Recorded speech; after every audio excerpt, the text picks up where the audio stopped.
Hi, I'm Matt from VIEZU, and today I'm going to be taking you through the newest feature from Alientech on their KESS3 tool, Dynodrive. In order to use Dynodrive, you'll need to have it active on your KESS3. For more information on how to activate your Dynodrive feature, contact the VIEZU team today. In order to make use of the Dynodrive feature, you will need the following devices. You will need your KESS3 tool, all the cables and connectors regarding plugging into the OBD port on the vehicle and the USB port on your laptop.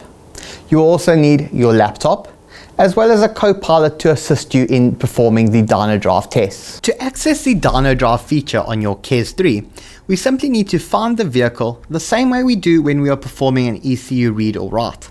If we know the ECU type, we can simply enter the ECU type. And in our case, we are using our Peugeot partner, which has an EDC17 C60 ECU. Once on the correct vehicle, we can select continue, and this will take us to the connection page. This will look familiar to you, as you probably use this very often with your KESS3. And all we do is below the ECU is the Dynodrive tab. Simply click on the Dynodrive tab and open up the 5001 protocol for Dynodrive. It will ask you, do you want to see the manual? It's always best to have a quick review of the manual before using a feature in KESS3. For example, in this case, the manual will explain how to use the Dynodrive with an automatic transmission vehicle, as well as a few tips you might find useful. It will also explain the basics of performing the test and what you need to do. When using Dynodrive, it's important to stay safe on the roads. So depending on the gear chosen and the vehicle, you may wish to use a closed course or track to perform the Dynodrive test. Remember that you'll also need to operate laptop, and as such you will require a co-pilot in order to join you and assist you in operating the Dynodrive feature. Once you have selected the Dynodrive protocol, you can simply click continue, and this will take us to the GPS authorization page. Over here we need to agree to the processing of location data and click continue. On the next page, the KESS3 will perform a parameter check. This is where it verifies that the conditions are suitable for conducting the test, and it enables the GPS device to receive the satellite information. It also enables the diagnostic socket to retrieve the information related to this vehicle, such as the live data required for the Dynodrive test. As you can see, the check is now complete, and we can click continue to proceed. Next, it will take us to the data entry page. The data entry page is the page where all the relevant vehicle information is going to be filled out. To start off, we'll select which gear we wish to perform the test in. The next block will tell us what revolutions per minute is our starting speed.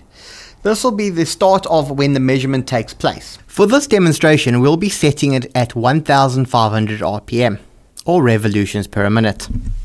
Next is the system used for measurements. For example, we can switch between the metric or the imperial system should we wish. So we'll be entering our vehicle details using the metric system.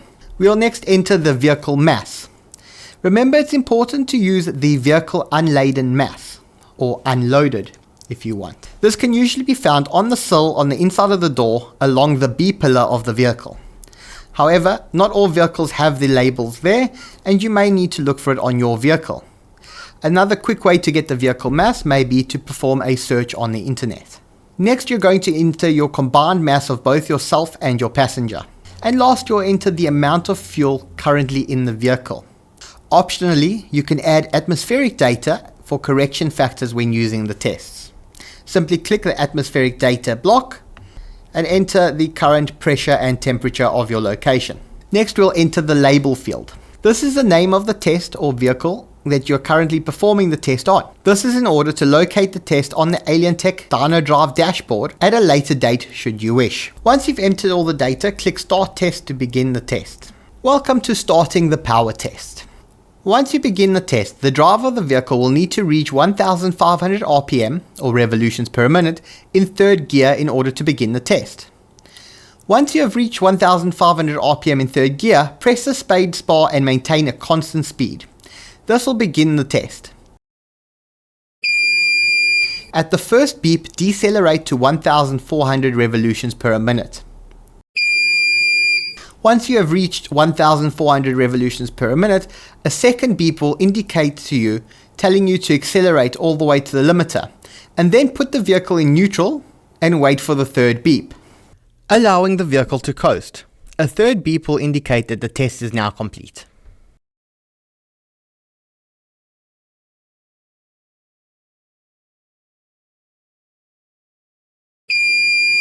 After the third beep, the test is now complete. If performed correctly, Dynodrive will now show you your results, and you can next log into the dashboard to review the graphs and the results. To get to the Dynodrive dashboard, we simply need to visit dynodrive.alientech-tools.com and log in using our Alientech credentials. This will take us to the Dynodrive dashboard. We'll be able to view all our tests we have conducted on our Dynodrive. We can see we have the main dashboard, and on the left hand side we have history.